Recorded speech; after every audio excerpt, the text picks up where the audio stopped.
You're listening to the Staffa Corner Podcast, a Staffa-tarian look at entertainment and life with your host, Greg Staffa.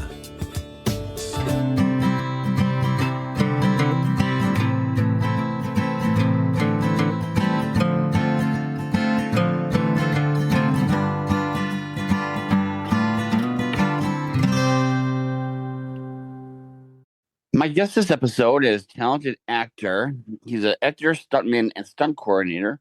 Born in San Jose, California, he's the first American to win a gold medal in the World Wushu Championship. He currently is starring in the film Train Dreams, but also can be seen in films like Ready Player One, shows like Silicon Valley, NCIS LA, CIS New York, and my personal favorite, The Book of Boba Fett. Alfred, thank you for coming on today. Thank you for having me. So tell us a little bit about your childhood. You're Taiwanese descent. You're born in San Jose, California. What was that like growing up as a child? Correct. I'm from the Bay Area. My parents grew up in Taipei, and my grandparents grew up in Chengdu and Shanghai. So yeah, I was born in a kind of a bilingual family in the Bay Area. I went to school out there, and at a very young age, I was exposed to Jackie Chan and Jet Li films. So I think that kind of got ingrained in me, and I subconsciously wanted to, get into martial arts. And so at the time, there wasn't as much, variety of martial arts as there is today. And we had kind of the early stages of Chinese martial arts coming to America, like in the sport that I do, Wushu. So I went to one of the first schools out there in the Bay Area.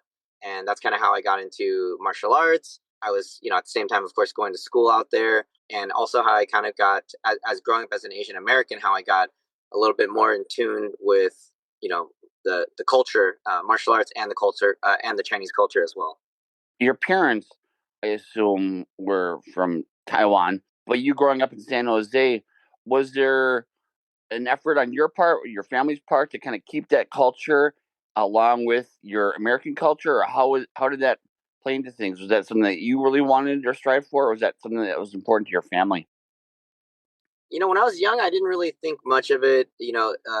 California, especially the Bay Area, has a decent Asian population, but of course, we faced differences and obviously certain cultural differences. But I grew up in the household. My parents naturally spoke Chinese, and going to school, I spoke English. So, and they would make, sometimes they would make Western dishes, and sometimes they'd make Chinese dishes. So I would be bringing, like some Chinese food to school sometimes. But, fortunately for me, I had kind of a diverse group of friends, of all, kind of backgrounds. Some were Asian, some were not. And so I grew up in an environment that I felt like there was some good diversity. What got you involved into acting then?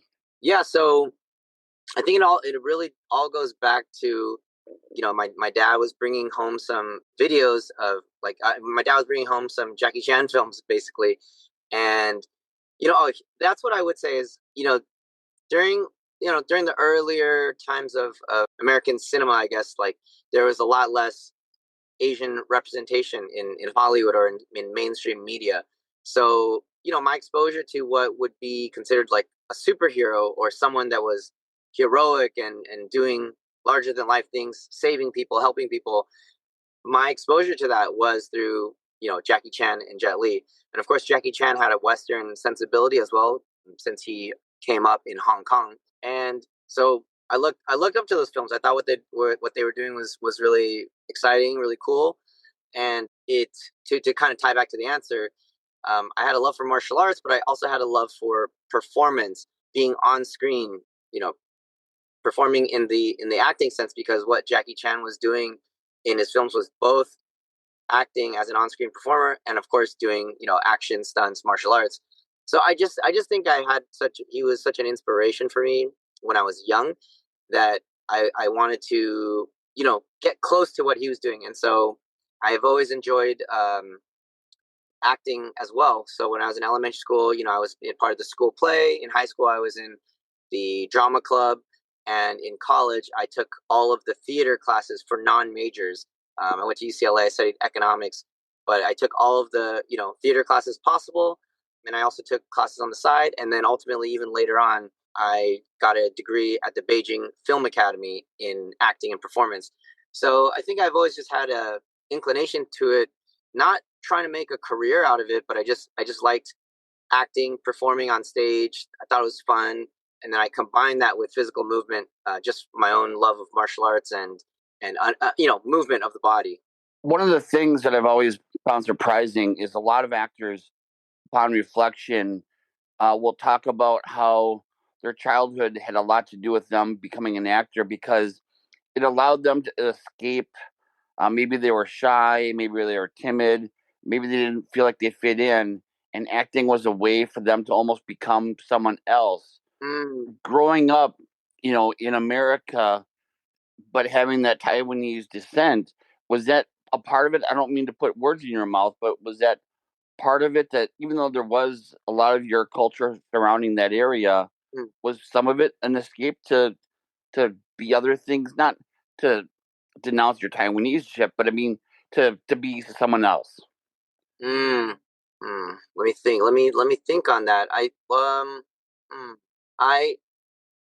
think that I think so. I'm the oldest of two siblings, so I'm kind of I'm the oldest son, and I think I always did enjoy. Well, I don't know if it was more of a adaptation, but uh, my parents uh, my parents pushed me to kind of always be my best. Of course, do well in school and kind of like what's known kind of like Asian parents or whatnot. There's kind of a saying of that they they want their children to you know succeed and do well. And so I think I felt those pressures, but also at the same time, like I said, maybe it's adaptation, but that became part of my identity to always like try to do my best and to. But yeah, there's a desire for me to yeah do my best, excel, and all that. And so I think performance was part of that. I was in speech class. I had even I went to like a extracurricular Chinese school on the weekends, and I did kind of like speech competitions in Mandarin. And I think I always liked. I think I just liked performing, and sometimes there were nerves. I was kind of like nervous, but I think I liked that feeling of uncomfortability and pushing myself. So I think that's where that kind of came from. But I do think you're still correct that I don't know. Maybe deep down, it's something I need to explore further. But I don't know that I was necessarily escaping in terms of being someone of dual cultures and identities. But rather, I did enjoy you know playing other characters, because when you have the hardships of your own personal life and like of trying to do well in school, try to be an upstanding, like just try to be almost try to be perfect, essentially. When you feel that, when you play another character, that's not you. So you can be sloppy, you can you can explore or reveal imperfections, you can be a completely different life, or you can even be find aspects of truth in your own life that maybe you're not comfortable showing people because it makes you emotionally vulnerable. So at the same time, doing acting, it helps you get in touch with your emotions and become more vulnerable, but at the same time you have this layer of playing a character, so in a way you are not necessarily judged for you revealing some certain vulnerability about yourself, but rather the vulnerability that's connected to you but that's exhibited through another character. So I know that was a good question. That was kind of deep. No, that makes sense. And I wasn't trying to infer that No, you're yeah. denouncing, your heritage. I just meant that sometimes it's not always easy growing up in a neighborhood where not everyone looks like you. And so as a way to kind of get out of your own reality, sometimes it's nice to have that escape. So I wasn't trying to say that you're ashamed or trying to denounce anything. Yeah, like I said, I think that just my biggest thing I would say on that is just that I may have been as a child been oblivious to it and just went through life like without kind of the consciousness of certain things, but just relevant to today, I would say that there was not as many figures or mainstream media figures to look up to that I could fully culturally relate to, or that looked like me. And that's part of why I feel I love what I do, but I also do feel that that's part of contributing and playing a role as a somewhat of a role model or inspiration or whatever it can be. But being myself and also being able to play a character on screen that is like of Chinese descent or Asian descent, and that other people growing up can have more references and more people that look like themselves in media, so that they can relate to, or that they can be inspired by or connect with. So I think that is important. Is that an unfair burden that's put on you? As welcoming as you make it sound, Tom Hanks doesn't have to kind of defend his heritage or worry about how he looks when he's doing something. Is that an unfair burden that we placed? I mean, most jobs, you're there to do a job. You're an actor. You're not necessarily have to be a role model, but yet we place those things on you, or you place themselves on yourself. Is that an unfair thing that we do, or is that just part of life? I mean, I think that, in my opinion, if someone is in the entertainment or acting or arts profession and they are fulfilling their job as playing a character, then I think that's fine. If they're doing their job, not harming others, just doing their thing, at least on face. I think that's it is what it is. I think that it's a choice if someone like it's a choice if someone realizes that they can make an impact, that they are in a position or a platform where they might be recognized or seen, and they have the option to kind of steer things in a positive manner. I think that's a choice, and for me, it's I'm motivated by it, not solely by it, but for me, I think if I can do what I love, which is performing, interacting, connecting, and doing martial arts plus storytelling. If I can do all those things and also um, have some positive contribution, then I'm all for it. I think some roles maybe you just have to dive in there and just focus on your role, and the sole job of doing a good job, whether you're playing a villain or whatever it is, but you're playing a role and you're doing a good job, and you have some recognition from that. I think that's still good work, because people are seeing that you're motivating in the sense that you're performing well, you're doing your, like I think like in part you do as who I am, being in the Asian community, you by default kind of represent in some ways, especially when it's a smaller community, or at least like a more up and coming in terms of its length of history in Western cinema. Mm-hmm. So automatically, the people that are in the forefront are going to have some kind of recognition, or people are going to refer to them, whether they're good or bad. So I think you just have to recognize that. But yeah, for me, ultimately, I feel like if I can, I'd rather try to make a positive difference than be a negative role model. And not that I'm saying anyone's life is perfect, but at least being cognizant of that. So would you consider yourself an actor who does stunts, or a stuntman who does acting? Okay. I mean, good question. And I'm aware of how I think the mind works. We want to, we kind of want to see that, but, and I'm half joking here, but I kind of hate that there is this, kind of distinct dichotomy, because I feel like people, regardless of their career, are multifaceted. you're not just a son or a a host or a cook or whatever. We're all these things. We could be a son, a brother, a father. And likewise, I feel like I'm someone that likes performing. I hope, and I think I'm capable of acting or performing.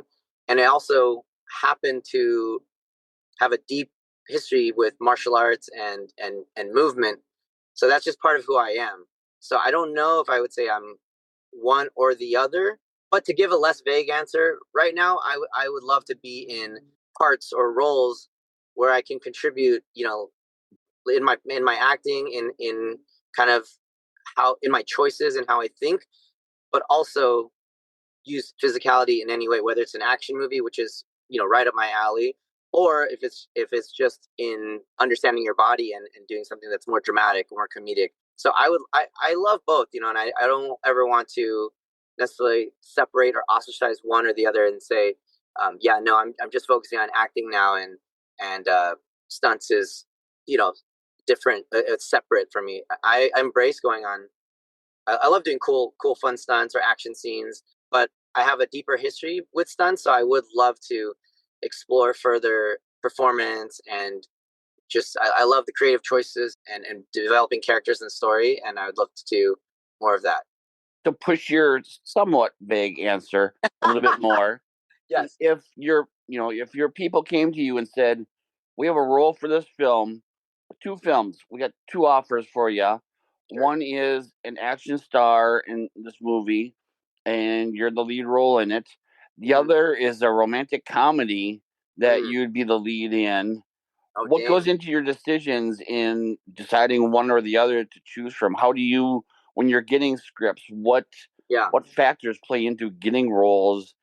Are you looking for that action element, or are you looking for a quality role? What goes into it? Right. If I and hey, anyone out there, if you got these projects, let me know. I would love to do both, and I think the decision factor between a leading action movie role versus a romantic or a romantic comedy film. Ultimately, for me, if those 2 projects were on the table on the exact same day, it would depend on the script, aka the story, and also the team. So, which project is going to come together better? Which project is going to move people more? And it doesn't have to be moving someone in terms of sobbing, but move them like they get excited.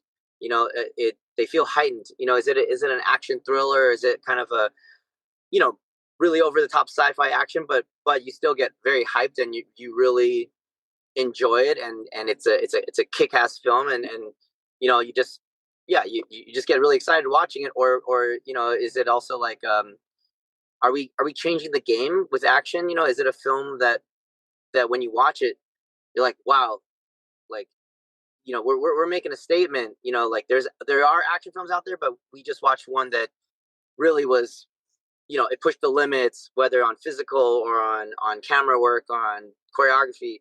Like that's all exciting to me. On the contrary, a romantic comedy, it's really warm, it's really funny, it really pulls at the right chords, and I have great chemistry with the other actors on it, and the director is great with comedy. I love Ben Stiller. I don't know if he does any action comedy. I mean, romantic comedies, but like, anyways, like if they have a good mind for comedy or for that romantic element that's gonna be a nice little warm Christmas holiday film or something, and I can tell that it's written well or told well, and with a very open-minded director that's kind of open to like collaborative thought, or just letting the best ideas make it into the film. That would be awesome for me too. So both of those would be great. I recently had kind of an epiphany, and I changed my opinion slightly on this. And I don't mean to put you totally on the spot. So if you want to give a vague cop-out answer, I completely understand. I'm being honest here. But you have a long history of working with like Jackie Chan's stunt team, which is world renowned. You have done work with Jet Li, so your training, you won the gold medal in the World Wushu Championships. So your stunt training is at a level that is almost uncomparable to anyone else almost in acting. What are your thoughts?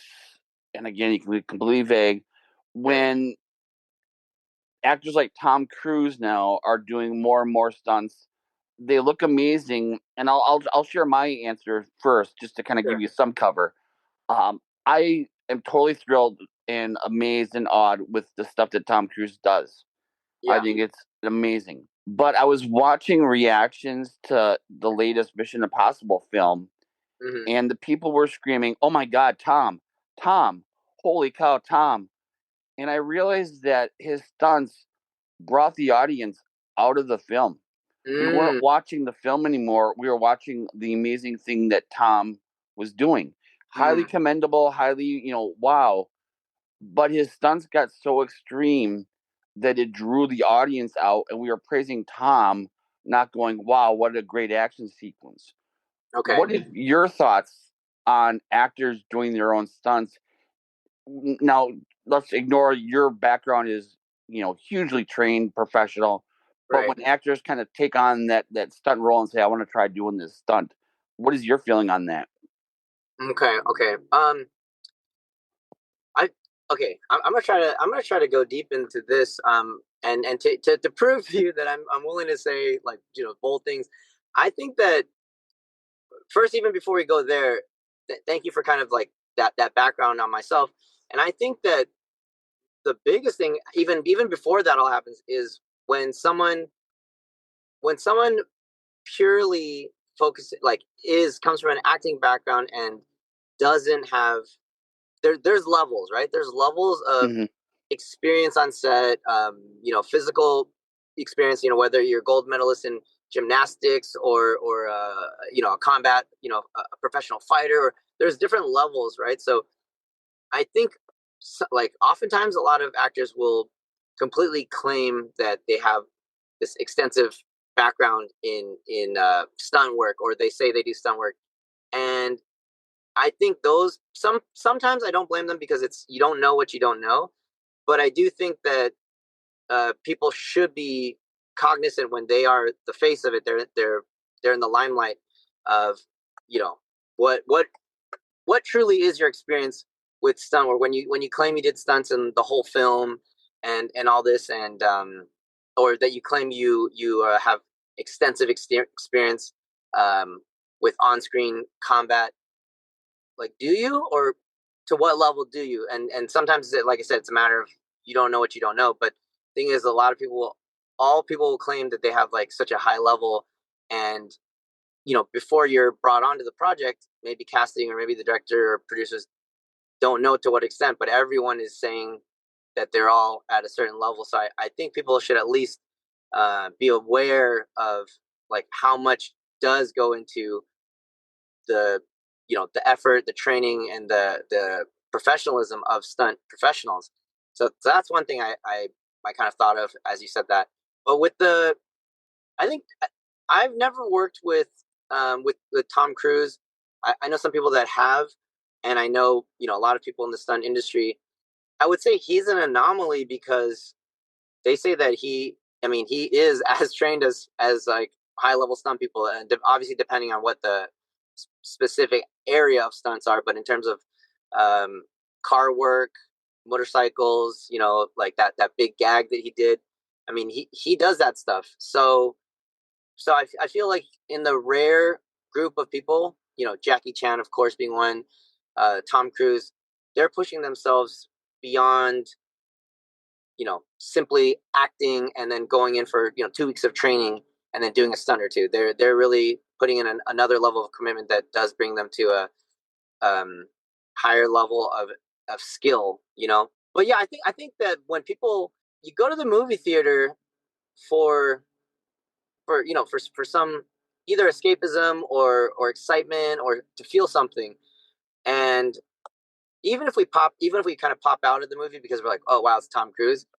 But if it does give audiences like a wow factor, or a reason to go into the theater knowing that a real human being did a certain risk, or even if there's still safety nets or certain things there, but like they push their physical limitation truly, and they put in effort and true dedication.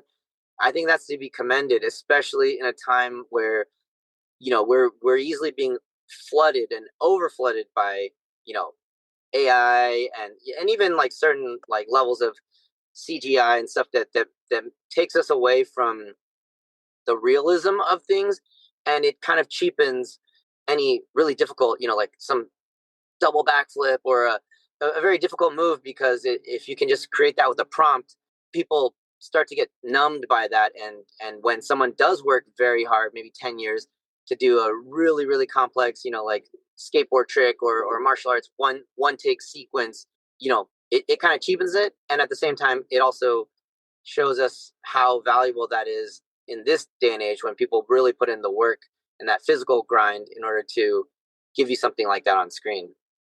Okay, you've somewhat won me back, and it wasn't a you know, a slight at Tom or anything of the amazing work he's done. It's just I realized watching other people's reaction to his film, because they have like the reactions on YouTube now that you can watch. Yeah, and I was just surprised at how many people were taking out of the film to watching him, and I started wondering if that was becoming more of a detriment than anything. So it wasn't a slight at Tom. It's just curious of your thoughts. You know, my thought on that is also like I feel like if a movie presents itself well, so I feel like when people have the right expectations, that's also an important thing for a film. You know, if it's a award season film that's quiet and powerful, and you go in with this mindset versus, hey, it's, you know, it's Saturday with friends and you want to see a cool action flick, you know, so I feel like certain movies, like especially the Mission Impossible franchise, is kind of built around Tom doing cool things. You know, like what? True. And even Jackie Chan once said. I mean, I've worked with him in person, obviously, but I think he said this on an interview. Is that, you know, some of his films, he designs the stunts first, or at least like cool things that he would want to do. You know, jump on a hoverboard or hovercraft or climb down this thing, and then they kind of make the movie around that. So you're kind of going into the movie, like I said, seeing that and seeing that these real people did these real things. Whereas, so I feel like that's fine because you know what it is. But if it's a movie that you're supposed to be really engaged with the story, and then, you know, and then someone does something that makes it too like, oh, that's takes you out of that character and brings you more to the reality of, oh, that's Tom Cruise doing this, or that's so and so doing this, then that hurts the story. Like I have a side story. I was working for Jet Li, and we went to visit Ang Lee on the set of Life of Pi, and randomly, who plays the first Spider-Man? Tobey Maguire. Oh, yeah. I'm sorry.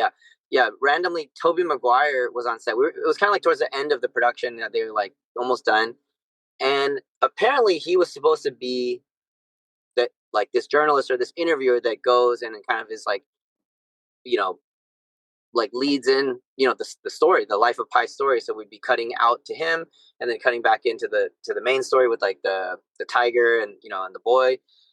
But ultimately, they realized that when people watch it, even you know, regardless of if his acting was good or if he was in character and whatnot, people saw that and they saw Spider-Man in a Life of Pi movie, you know. So that's where it was taking people out. So I think I heard that ultimately he wasn't put into the film because not because of any other reason, from my understanding, but simply that he was taking people out of the story. So in that case, you know, same thing. If it was a story like a Life of Pi, and then you had Tom doing the Tom Cruise run and just kind of taking you out, it wouldn't be appropriate. But for like an action flick where Tom is doing Tom things, I think it makes more sense. All right, you've completely won me over. Woo! I think your analogy is perfect. It's like a dumb comedy, like the Adam Sandler comedies of the, you know, many years ago. You don't go there expecting Oscar-worthy performances. You expect dumbed down silliness. And I think your comment of, you know, your perception of what you're going to see when you're going to see a Mission Impossible movie, you want to see Tom Cruise do crazy stuff. And so you won me over from the taking the character out of it and replacing it with Tom. One quick question on stunts: why is it taking so long for the Oscars to honor stuntmen? I mean, you go back to Buster Keaton and Yeah. early days of Hollywood, there was stunts. Why is it taking so long to honor these people? Well, yes. I mean, as far as I can tell, the directors of John Wick and that team has probably played a large part since they're directing and producing more films and have such a long history of stunt experience in America as well. And so I think they along with many others have championed getting recognition for stunts. I've definitely been in the stunt industry for like over a decade now. So, but I can't say I go as far back as kind of like that Western cowboy era. But my take on it is that it's the culture that was cultivated at that time and that has changed over time, in terms of times have changed, social media, we have a lot of other things. But, back then I think it was important to be like a very modest, silent, like modest, like strong stuntman that you're proud of your work, but you're in the shadows and you're not trying to outshine the stars. And back then in like the earlier era, film was like this super magical thing. Not many people had access. Like you needed actual film, which was expensive. The equipment was big. There was this mystique around the film world and movies. Celebrities were more removed from people. Like you couldn't be in their like they were inaccessible and whatnot. And so that magic of a stunt double or stunt people was kind of a culture, and it was something cultivated in the stunt industry. If you wanted to be part of it, you weren't bragging or at least openly saying, "Oh yeah, I'm that guy wouldn't be able to do this horse gag without me." And I mean, it was respectful both ways, and you also kind of protected your actors that you doubled because you probably develop a relationship or a bond with them, and they get you work in the sense that you're doubling them and working alongside them. And I think that was just embedded. But now with times changing, we have YouTube, we have behind the scenes, more and more people are shooting with their own digital cameras, and they recognize that stunt coordinators, action directors are a huge part of putting together the movement and the safety on screen. So I think that people are widely aware of it, but for it to make its impact and finally reach that top pillar of recognition, it took some convincing, or it took repetitive, like you gotta keep like reminding them. And so I think sometimes change is slow, which is not always a good thing. I mean, I'm glad we kind of got there, but it's not a good thing in terms of like keeping up with technology and and trying to make sure regulations or protocols or just mindset catch up with like fast changing technology or just the times. Is there, and this might be above your pay grade, but is there any worry about now having it being a major award, the risk that it might create? Like the Cannonball Run Challenge is a race across the U.S. that people would do, and how fast can you get from like Vegas to New York or whatnot, or California to New York? But people started getting reckless. They started going way too fast, or modifying their vehicles to hold too much gas and stuff like that. So it's no longer recognized as an unsanctioned race. Is there a worry in Hollywood that every year, I mean, when Tom Hanks gives an Oscar-worthy performance, there's no risk.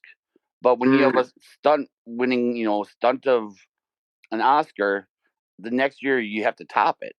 Is there a risk that that's going to drive more and more in a few years from now, where we're getting, despite all the safety measures and stuff like that, we're pushing things in order to get that award? Or is that just you're more focused on safety and working with the team? Well, I mean, the stunt industry already has their own, awards. There's like the Taurus Awards. There's other, forms of recognition. So I think when a suitable project comes in the hands of a stunt coordinator that still has that drive, people are always going to want to push it. I mean, you see that with everything, the technology, with whatever. So even with stunts, I think regardless of a big mainstream award, people are going to want to one up and push it, especially stunt people who have such a that fire to do amazing stuff and push themselves, like challenge themselves and push themselves. So I think that's going to exist. Of course, safety comes first, and I think I think the good stunt coordinators are the people that do genuinely value safety first, because at the end of the day, we're creating entertainment, and I don't think it's worth it for anyone to severely injure or like lose their life for something that's meant to be enjoyable and entertaining. But that being said, a good stunt coordinator is still going to focus on safety first, but when there's that right project, meaning like the type of project it is, and the producing team also supports it being a high level action piece, then people are going to want to push and do breakthrough things. That's just going to be natural. And I think actually having a high level award and more eyeballs on it might hopefully just create more standards and more safety and more like, because if you're in the limelight and people get hurt, I think that will equally be observed, and that could equally also be negative to your to your reputation. So it's like you got to keep people safe and do things right, and then hopefully with the right project push the bar and do something that's exciting. Now, speaking of awards season and everything like that, currently have a film, Train Dreams, which is getting a lot of buzz. Tell us a little bit about what brought you to that and a little bit about the film. Yeah, I think Train Dreams to me is like a convergence of where I'm at right now, and even kind of going full circle to your earlier question, how I was doing theater at a young age, but also had a love for martial arts. Well, this project came to me through both, your standard acting audition, but I just happened to be stunt coordinating a project called Lurker, and one of the producers on that referred me to one of the producers on Train Dreams, and that was kind of like the same day. So because of my work in stunts, I kind of was referred to Train Dreams, but at the same time, I still went through the casting process, the auditions, and went through the director, selection, and it kind of converged that they all, said yes to bringing me on board, the producers, the director, the casting team, and yeah, and getting to work on this a film that is not, not a action film, and it being a very actually paced, quiet, powerful, beautiful film that's focused on subtleties, a little bit of the less is more, even Joel's performance, he does an amazing performance, and he's not, his character doesn't really have excessive lines. He's, so much can be told in the eyes and the facial expression and whatnot. So yeah, so this film to me is a convergence of all my experience in the industry that's brought me to this. I'm proud to be part of something that's kind of getting awards recognition, and hoping that I'll continue to be able to do films with great story and the ability to act in them as well. And it's getting a lot of buzz, so good luck with that. Now, let's say in getting all this buzz, Steven Spielberg checks it out and he loves it, and he comes to you and says, I got Steven Spielberg money. Alfred, I want you to find a story that resonates with you, and let's tell it together. Is there a story out there that you would love to have the resources, the backing to be able to tell? Well, okay, it's funny because technically I worked with Steven Spielberg for one day, because I had like one line in Ready Player One, and but Adam Somner, his first AD was kind of on set, and he was kind of like reviewing the takes remotely, but he was essentially directing me. So that was a dream to work with him there. But yes, that was like a super super, small part in it. But You were one of the people that were playing the game, competing yeah, against everyone else, right? yeah, and like kind of the introduction of the world of this VR world. They were just explaining how people have avatar, or like they have virtual characters of themselves, and then they get zeroed out if they, if their character dies, and Yep. so my character gets slashed in the virtual world, and he becomes all these coins, and then in the real world, I'm sitting down, but because I'm moving around in the VR world, I fall down off of this chair, and I'm speaking Chinese, saying something like oh man, or like it's just more of an exclamation of like shit, I lost my money, or you're like I can't believe it, something like that. And they were just showing that people all around the world play this game, from all backgrounds.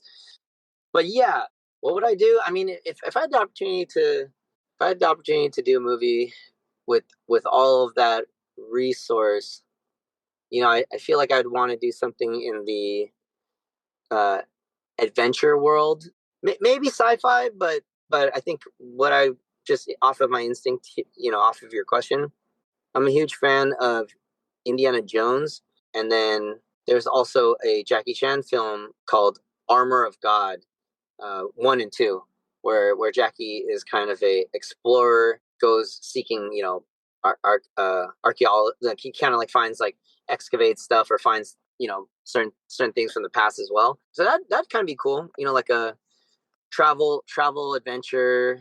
Like Tomb Raider, seeking a lost civilization. Maybe something that could bridge a little bit of my Chinese and Western culture. A little bit of. I would love to do a film that has Western and Eastern elements organically involved. Not where it feels forced, like we're trying to put one Asian character in just for the Asian demographic or for the Chinese market, but where it naturally fits in. And how do things naturally fit in? Well, in America, there's there's just diversity. Like there's Asian Americans, there's people of all backgrounds. So like in their natural kind of setting, having people of different backgrounds being there, but not where it feels like forced. So that would be cool too, where it naturally makes sense that maybe there's some interaction with Chinese culture, or trying to find something that's ancient artifact. I don't know, that sounds like it would be up my alley. It's like a national treasure with like a Asian spin to it. Maybe something like that. Yeah. Oh, wrapping things up, and I appreciate your time. I just have a couple of nerd questions for you. Let's go.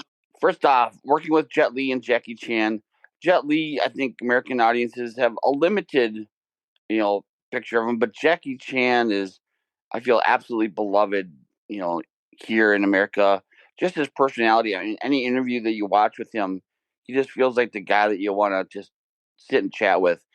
Can you sum up, not necessarily in sentences, but maybe even like a few words to describe each of these gentlemen?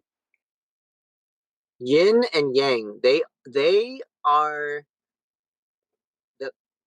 the complement to one another, in the sense that, so I worked extensively, I would say with both, but I was basically an executive assistant to Jet Li, but I also ended up doing some choreography, some doubling, a little bit of just it was China. So if you can wear many hats, then you wear all the hats. So he was more introverted, and of course he can be sociable and charismatic because he's Jet Li and he's an actor. But I think he had his like private circle that like his trusted, you're in the circle for him, and those are people that he's been with for decades, and that's like his inner circle. And again, I'm sure Jackie is the same, but Jackie's the opposite. He's very extroverted. When you see him, he's gonna welcome you. He's gonna take care of you. He's gonna have he would always have large group dinners. He likes to be around people. He likes to host. He like brought the stunt team together, and like randomly, like oftentimes just like out of his own pocket. You know, it wasn't like a production thing, but he'd be like, "Oh yeah, we're gonna go all eat dinner," and there's suddenly like tons of crates of wine. He goes around the table like, you know, what do you want? What do you want? And he knew I was pretty much one of or the only Asian American stunt person on the team at that time. I mean, I probably have a unique experience as being one of the few or only Asian American stunt people in China, because if you were to do stunts, why you either do them in the U.S. or if you were natively born in China, you'd work in China. So me going out there was different. But anyways, he would come up and he like, oh, you like shrimp scampi? Like they say like be careful of meeting your heroes, but meeting him, I was not let down. You know, he is how he kind of presents himself in the these interviews and the behind the scenes, and whenever other people come visit the set, he's just as excited to show them around and host and and be Jackie Chan. So I have nothing but good things to say, and he always made me feel welcome. And yeah, in China or in Asia, he kind of has a nickname, Daga, which is like big bro or like big brother. You know, so it's a form of respect, but also that it goes both ways. That he kind of treats and acts like a big brother to all of the younger generation. There's an interview that he did with Steve Harvey, Mm-hmm. I believe it was, where Steve Harvey would start a stunt and then ask if the person would finish it or fail it. And that the interaction that he had with with Jackie Chan and just listening to him talk about something like they had to always examining the stunt and talking. I mean, it was a side that you don't really see. Yeah, you'll see him in the movies and you see, his, some interviews like that. But that conversation he had with Steve Harvey was so just humanizing. And he's like, well, if he, does this little twist here, then he'll succeed. And it was just such an amazing side to him that I hadn't really seen. Yeah, I've seen him do the funny stuff, and I've seen him do, his older action movies. But that interview alone is something worth checking out on YouTube if anyone, has time to go see it. It's a really inspiring thing to see. Yeah, no, I wanna say this about both those guys, or even honestly, just like a lot of people who have like quote unquote made it. We see a side of them, and he is funny, charismatic, and he knows his identity and his brand. But even if he's a funny guy, even if he's a nice guy, both of those guys, Jackie Chan, Jet Li, they are very smart people. They know their stuff. They're hardworking and like really smart. Like not necessarily just in a academic way or anything, but he's way more involved than just your average person understands. Like he understands shots, he understands rhythm of action, but also rhythm of storytelling. He understands when things land, like the punchline or the joke or the even if it's a physical comedy when it lands.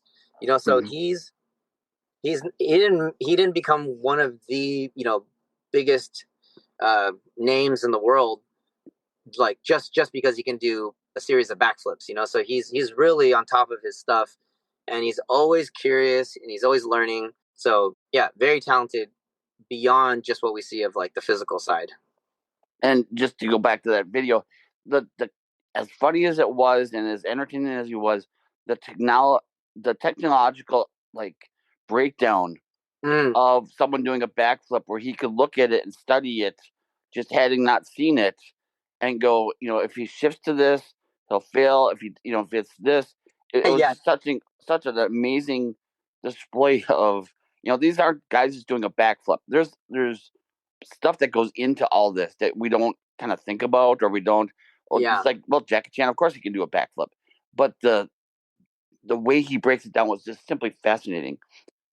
Oh, I want to say one thing too, as like, but in terms of Western interviews, there's another interview that you can see online, and probably more than one, but people would introduce him as, all right, ladies and gentlemen, our next guest is doing these like karate chop hands, Jackie Chan.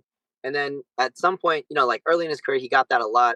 But at some point, he came on, and of course, in a gracious and loving way, though, he would say, how come no one introduces, like, all right, ladies and gentlemen, ho ho ha ha, Robert ho ha De Niro, and in a comical way, he was saying like, hey, like I'm not like a, dance, like do this karate chop thing for me. Like he's a global, sensation. He's a producer, filmmaker, actor, and martial artist, and to kind of be just whittled down to only, like a karate chopping guy, I think was an oversimplification, and so after I saw that, I was inspired to kind of create my own online series called Martial Arts and a Meal, where me being someone with a martial arts background, I interviewed other high level martial arts celebrity slash, high level practitioners, and it was my way of kind of returning that favor of bringing recognition to martial artists and speaking to them, speaking in a language of respect and understanding of martial arts and of them as a human. So I just thought that was something that people should kind of like also see, that he and people are more than just one thing. And I don't think there. I mean, as far as stunts go, I don't think there's a group of people that's more respected in the stunt community. Maybe I'm wrong, but than Jackie Chan's stunt team. I mean, the people that he's assembled are some of the greatest stunt people. I mean, he's surrounded himself. This is. I mean, there's signs to this. There's, it's not just guys. Oh, if you break your arm, you heal up and try it again. I mean, there's a lot of work that goes into this. I don't think is fully understood, and maybe by having its own Oscar now, maybe that will be more brought to light of that. These aren't just guys doing, these aren't crazy people doing, that like the adrenaline rush. Mm-hmm. There's a science to it, and I think the science gets lost, and like you said, whittled down. I'm going way over. I appreciate your time. Yeah, I appreciate you. Last nerd question: growing up a kid in the U.S., what was it like working on Boba Fett? Oh yeah, come on. I mean, I could say so much about it. I never, in my wildest dreams, would expect to be a part of the Star Wars universe. Like, come on, I'm canon. I'm the first Pike to take off his mask, where you see in live action what Pikes look like, in physical, physical form. I got these Tops trading cards. Like, that was crazy. But my biggest thing was honestly, I mean, by the way, I would love to be like a Jedi or doing some, like, some other cool stuff like that. Hopefully there'll be some opportunities in the future. But working with Jon Favreau was also a dream for me. And I'm someone that has these goals and always wanted to work with people that inspired me. And even if it's for only a few days or a guest star part, I love just Jon Favreau's work. Swingers, Chef. I think he's a very grounded guy in terms of like I like his vision and everything. So having him like come up to me, I was the kind of the Pike leader in that scene across from Boba Fett, and yeah, he I think he was an executive producer on the episode, but he was still giving instruction and directing, and so he directed me and was giving me some feedback, and it was an amazing experience. And he also gave me this I believe it's called like a Challenger coin. Mm-hmm. And he said, "Hey, this is from me to you, me to you." And he handed it to me, and I was just like, "Wow, I can't believe that this is actually happening right now." And something he didn't have to do, and it was really meaningful, especially as still a newer working actor being on that set. It was very impactful for me, and so in short, working with him, being part of the franchise, was an incredible experience. Final question, and again, I appreciate you coming on. Yes. This is a question I asked to all my guests. My introduction to you, basically taken off of various bios that you have. We say Alfred Hsing, worked with Jackie Chan, worked with Jet Li. We talk about, Ready Player One or Train Dreams, stuff like that. We talk about the Wushu Championship. all this stuff is labeled to things that you've done. We associate you with the characters you played, the things that you've done. But when you wake up in the morning and you go into the bathroom and splash a little water on your face, look in the mirror for the first time that morning, who is it that you see? I just see someone that is, you know, I just still feel like I'm a kid, you know, just with more experience, more you know, I'm just dropping pebbles in the bucket in terms of, you know, like how do you get a backflip, right? It's just incremental. You first you jump and tuck, you jump and tuck, you jump and arch, or like, you know, rotate, and you know, you might have a spotter, and so I feel like I have more accomplishments. I have more, you know, hopefully more wisdom, more like martial arts skills in the, you know, in the bag, and whatnot, and even a accumulation of more material things. But I just feel like I'm still this same kid that has lofty goals, still optimistic, still wants to do a lot, still wonders where has the time gone? How can I make the most of my day?